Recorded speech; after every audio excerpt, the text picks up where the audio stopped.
This winter, we're going to help the county out by thinning out this forest here. And to do so, we did buy a chainsaw and this truck for $6,000. But we're going to take care of some of these trees. They went ahead and marked it for us.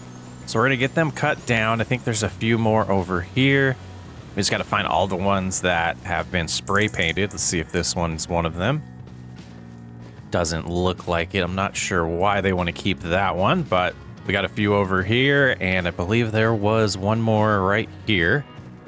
So we'll get started with that. I think we will load them on the bed of the truck, and we'll head over to the sawmill and see if they're going to give us see if they will give us a little bit of money for the lumber here. But it's time to just get the chainsaw out. Start cutting a few of these down. Let's get it to fell that way. Looking good. Let's see, not this one. Got these two here. Yep, that's one. Timber. And we got one. Yep, one here. So I think we're looking for two more. I know there's one right here, but we might have to search around for that last one. Yep, so there's supposed to be 5 of them. We found 4. Just kind of looking around. Ah, is this it right here? And I think we found it. There is our 5th tree. All right, so what we're gonna do is trim these up next and get them loaded on the bed of the truck and see if we can make some extra cash from these today. Now, I'm not expecting a huge payday from this. These trees, they're not very dense, so I don't think there's much weight here, and I assume that's how they're paying us for wood at the wood exporter. So we'll see how it goes. We'll see how much money we make. Nice little extra payday for us while we're waiting for our grass to grow and basically waiting for spring to get here. And they told me to park right here. I think we pull up just a little farther forward. And some of those are probably gonna fall off, but let's see what we do here. Oh, not a lot of cash. Not a lot of cash. Let's try to, use the truck to move those over. Look at that. That should be good. Let's hop out here, see how much more cash we get. Yeah, not a ton, but we also got another $750 for just doing the work for the county. So we're up to $3,900. We do have some goals in mind now for this series. We've been talking a lot about cattle, and I think that's a little premature. Right now, the only animal we could really feed off of everything that we're producing are goats and sheep. We could feed cows, but we're not going to really get a byproduct from them until we're able to buy a large enclosure that can handle milk processing and also an input of straw to be able to generate some manure. What I think is best for our farm at this point is to really just live off of the goods that we can already generate. Hay, grass for sheep and goats. We start making some money off of the byproducts of the sheep and goats, and we can start getting cattle because we can expand, get a harvester, be able to create some wheat, get some chickens. See where I'm going with this? One phase at a time. We're gonna have every animal on this old school farm. Taking the long trek with the truck, we're gonna sell this hay that we were saving because we need at least $48,000 for the enclosure I want to get for some sheep, and we'll start with them. We'll probably get a dedicated enclosure for goats after that. So that being said, no reason to save the hay. We'll try to get it sold here right now and get that balance as high as possible. We'll have to do another cut of what was gonna be the pasture. And, just kind of baby step things. And we made $5,500 today for selling the hay. So let's go ahead and head back home and get another cut going. I think we're gonna probably see as thick of grass in our pasture area that we're gonna see until spring. So we might as well cut it here in December, make as much money as we can, and see how close we can get to getting those sheep. We're also gonna need a trailer to be able to deliver the sheep home. So a lot of expenses still. But like I said, I think it's time to just kind of live off of our land and make decisions that are going to better us for the long term. So that means we get to spend a little bit of time cutting some more grass, making some more hay, and selling it. It would be a nice long term to be able to figure out a way to do some silage to make a little bit of extra money. But until we need that good for animals, I don't think it makes sense to invest in any equipment like that. So we'll keep cruising along with what we have.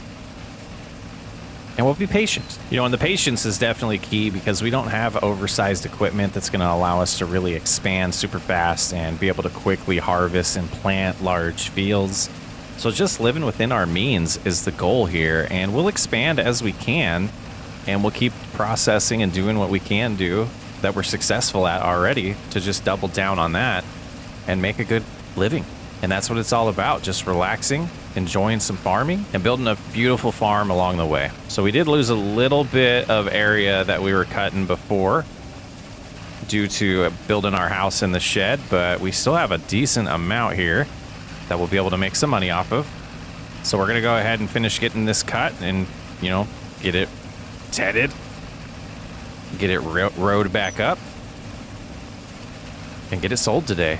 And see how close we can get to that $48,000 goal that we have. With probably a little bit more than that too, to extend the fences a little bit more than we really, you know, we don't want just a baby pen, but we definitely don't want a huge one that we can't, you know, feed all of the sheep in as well. You know, this journey's already taught me to just chill, relax, enjoy some farming when it wasn't about maximizing yield and maximizing profit, but focusing on taking care of the land that we have and making the most out of it.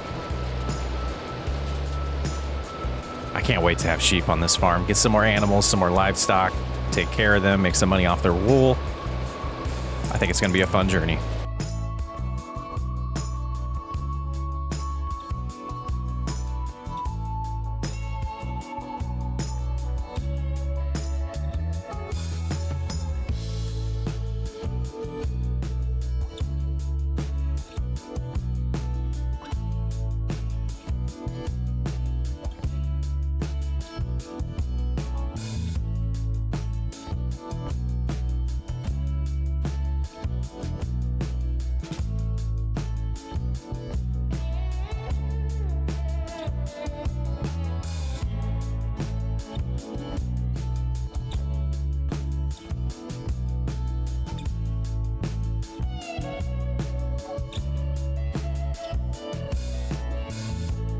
And with everything tedded and rowed up, we just need to drive around the field a few times, a handful of times, and a couple long trips to the sales location. But I want to see how high we can get this dollar amount today. It would be glorious if we could get to that $48,000 amount, but I think we're going to be a little bit short. And we'll probably have to rest for the rest of the winter, let everything kind of reset. You can see the grass field is growing real nice to the left. I'm hoping that really increases the yield the way we've treated that area compared to over here. But that's something we'll have to be patient about to find out. We'll keep cruising around here and see how December's treating us financially in a few. And we're here with the last load of hay getting sold here. I don't think we're gonna quite get that dollar amount, but it's definitely within our grasp of the next cut, and absolutely that first cut of the new field. So we'll get through winter and we'll, you know, save our money. We're at $44,000 now. We're getting a decent amount of money from an environmental score bonus for taking care of the existing fields that we have, or field that we have. So that's an extra little bit of money into our pocketbooks. But starting the day with about $3,000 after buying our new truck and chainsaw and getting the balance back up to $44,000 is pretty promising, if you ask me. We did do a little deadwood contract there and then cut the grass and made a little bit more hay and money from that. Pretty productive December. I think what we'll do is take January, February, and potentially March off and get back to some farm work when spring arrives. Really looking forward to having every type of livestock on this farm long term. And we're gonna get there as it makes sense. I'm Socksway Up. Thanks for hanging out. I will catch you on the next episode.